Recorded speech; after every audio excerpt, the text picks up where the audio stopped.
Once in everyone's life, there should be a moment. A moment which makes them decide who they are.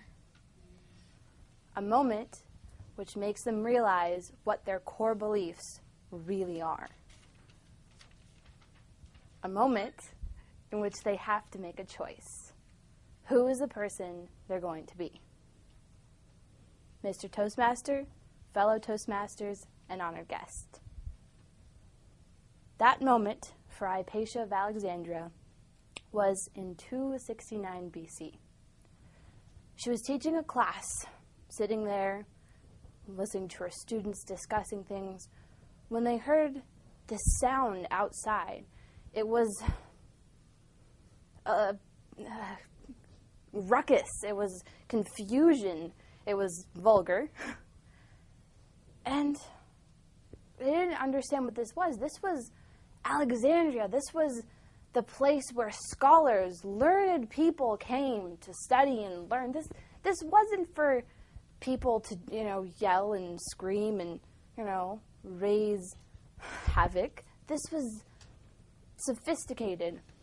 And they went outside to see what was going on, and they heard these people yelling and screaming and throwing their arms in the air and waving and telling them that they were all heathens, and this other side saying, no, you're the heathens, and God will send you to hell. And this was something that had just recently come to Alexandria. It was the religious upheaval that had been going on for a while, and it had started to touch Alexandria. Even this sacred city was being touched by this horrendous thing.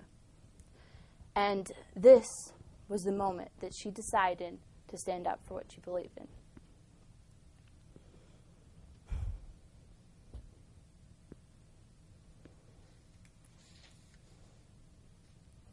She believed, and I quote, "Reserve your right to think, for even to think wrongly is better than not to think at all." And this is what she believed in. These people were trying to, there were two sides. There were the side of the invaders who were trying to take over and destroy the city, and there were the side who was trying to protect it by killing the invaders. And she kind of took a more passive, Gandhi-like approach, and she decided that she was going to guard the Library of Alexandria because that was the first thing that they were trying to attack. That was the first thing to go. And so at night, she's standing there. There's all these religious zealots outside, but it's dark and quiet and everyone's asleep. She's walking back and forth, can't sleep. And the guards, who are a few of them, a couple dozen, protecting the Library of Alexandria, standing there. Pretty much everyone's asleep because they know that tomorrow is the big day. And she's pacing back and forth, and she knows that something's happening. She can feel it in her bones. She's read history. She knows what happens when people of power get riled up and disagreements and arguments are flung back and forth. She's seen this before, in books, of course, in scrolls. And she decides that she's not going to stand for this. This is something that needs to be protected. The library is something that is really important. This place needs to remain sacred. And so she gathers a few of her students, she has some slaves, a few of her friends, and they are there protecting the library. But as it turns out, the next day, they wake up. The sun rises over the horizon, and these people, still with their anger, their frustration, their power, they attack the gates. They're screaming and banging on the gate, trying to break through. And there's thousands of these people. It's a square. And there's thousands of these people crowding in, pushing around, trying to get in and attack. I mean, it's almost as if these people aren't really thinking. It's more like they have one goal. They're like animals, and this is what they have to have, and they just go at it. And eventually, they do get through. When Hypatia is looking at this and realizing that, this is futile, these vulgar people are trying to get in here and break this temple. It's a temple. It's thought of as a temple. It's not just a library like you see today. It's a sacred and holy place. It's very, very personal to people, and these people are just rushing in.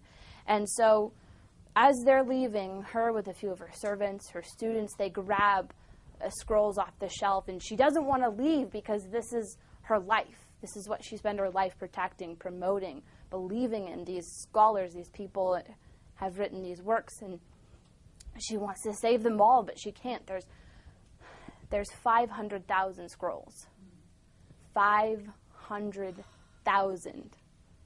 Not 50, not 20, not recorded somewhere else. 500,000 scrolls of all this data that's been collected of the known world. And so she grabs what she can and she leaves. And later she's watching far away, safe distance, and she's noticing this is it. Now, later on what occurs is this religious turmoil that occurs. She's a woman, which means, and she's a scholar. So that means she's out of place because she's not at home, she's not married, she even refuses suitors. And she's a scholar promoting ideas against the church and therefore a heretic, which makes her the perfect target for these people to attack. And one night, she's going home on her chariot, and she experiences a particularly gruesome experience. Well, she dies, but it's a pretty horrible death. She basically gets torn from her chariot. They strip her because that's disrespectful.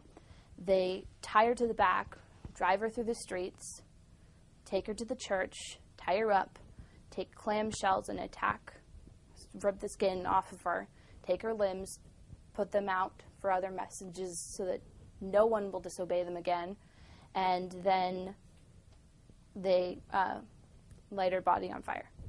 So she has experienced a lot, obviously, and she's most likely dead by this time, but the message is clear, and at that point, all the scholars flee from Alexandria. All the people, the learned people, disappear as if Hypatia was the turning point on which history showed us that the ideas and thought and reason can be disregarded. Man's thought will be squelched with absolute suppression. Thank you.